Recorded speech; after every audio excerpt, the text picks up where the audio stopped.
Happy Aloha Friday, everyone, and welcome back to the CO2 Rundown. I'm Chad Owens, and as always, we've got a very special show for you guys today.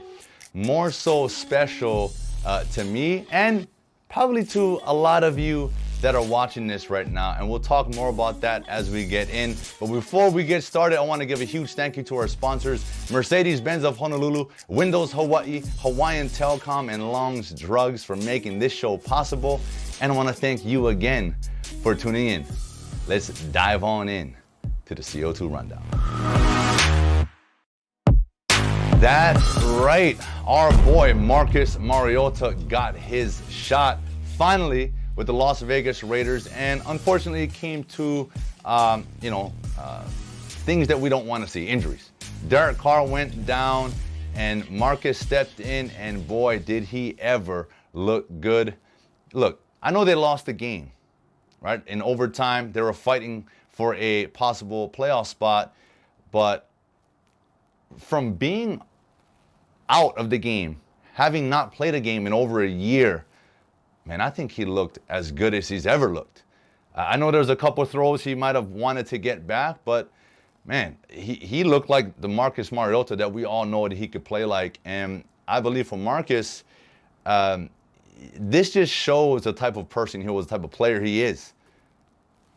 Wasn't playing, but that didn't mean he didn't stop working. So the thing about football, the thing about sports, is if you can prepare yourself constantly mentally and put yourself in the game even though you're not playing, we call that getting mental reps. You're playing the game in your mind. He took every single snap this year.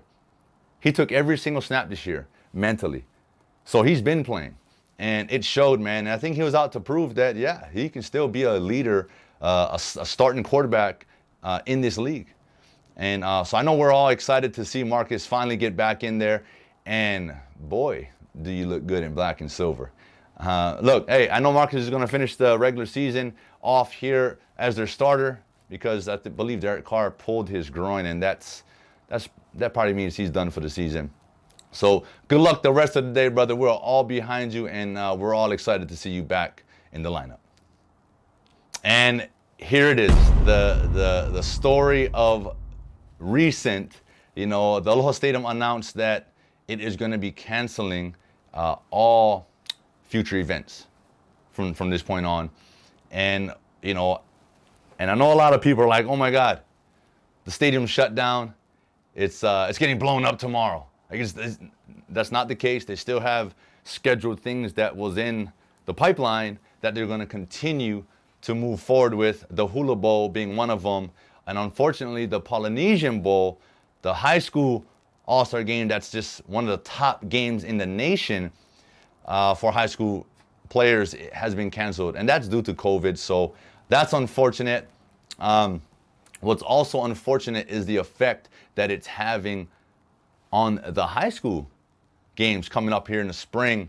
The Aloha Stadium plays home to a bunch of the IL8 schools.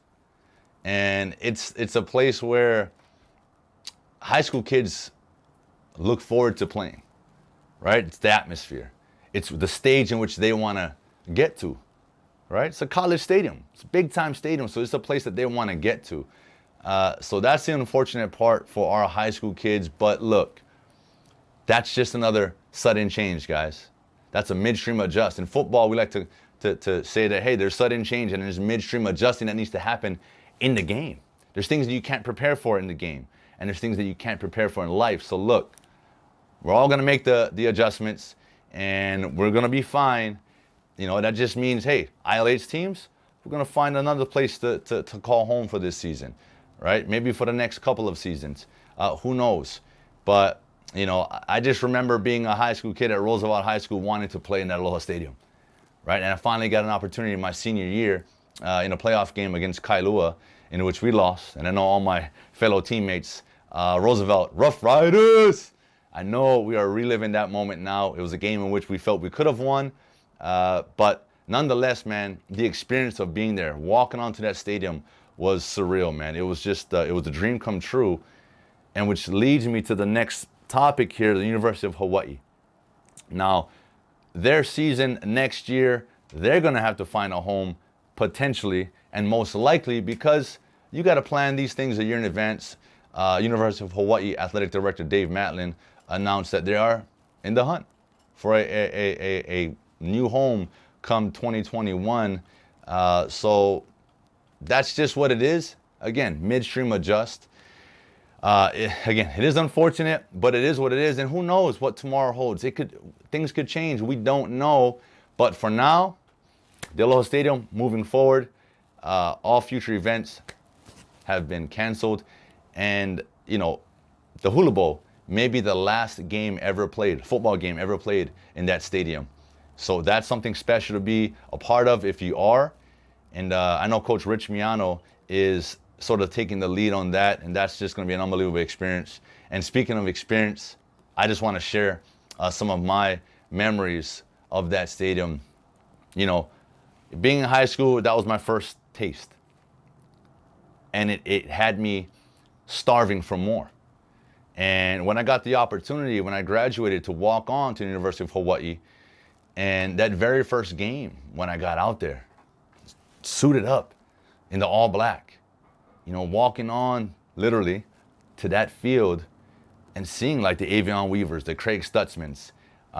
You know, we had Nick Rolovich, big time, you know, hey, Timmy Chang. I looked at Timmy Chang as like a god because, man, this dude's the St. Louis. He's an all-stater. He's top passer in you know, in the world at the time, you know, and I was just in awe, taking it all in, fans, family in the stands. It was just, that was a moment for me that I will cherish forever. And then moving forward, like finally being able to play BYU game. Every single seat in that house taken. People standing up at the very top seat. I mean, it was packed, sold out. Stadium rocking side to side, newspaper flying, you know, band, music, like the energy. That's what I'll remember always. And I know for you fans, that's what you'll cherish as well. Those seats, those orange seats, those bright orange seats, you know, it just, so many things. And then moving forward, you know, as my career progressed there, being able to be, you know, an impact and making plays and the energy, the roar, the return touch, so many things. The list goes on and on and on and on and on. But the bottom line is, the stadium, the original, the Aloha Stadium as we know it, is coming to an end. There is a new plan in place to build a new, I guess, modernized, fresh stadium, you know, from an experience standpoint. And that's something to look forward to. I believe for us as fans, players coming up, it's going to boost so many things. And that's going to be a conversation for another time. But look, I'm truly thankful for all the memories that got created at the Aloha Stadium for myself and for the fans. And I know that building will always hold a special place in your heart. It's going to always hold a special place in mine. And, you know, I know we're all looking forward to, and we should look forward to what's to come.